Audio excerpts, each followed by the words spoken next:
که شهوت در باندې غالب شو پام دی وی چې شیطان درته په سنگر کې ګونډه وهلې، یا که کله غوسه شوي پوه چې شیطان در باندې برید کوي او د شیطان د برید دپاره تر ټولو ښه موقع همدا ده.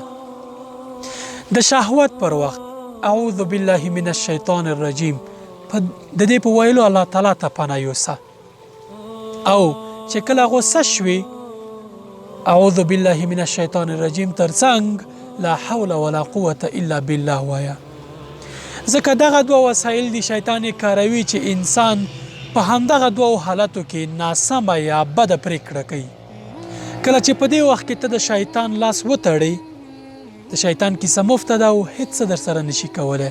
تر ټولو ډېر لوی وسایل چې شیطان یا وسله چې شیطان یې لري همدا دوه دي. په همدې دوو موقعو کې یا حالتونو کې شیطان پر تا باندې برید کوي. نو پام دې اوسه چې مخکې دې چې دښمن تا ته ګونډه ووهي او برید د باندې وکړي د دغه دښمن دغه برید خنثی کړه.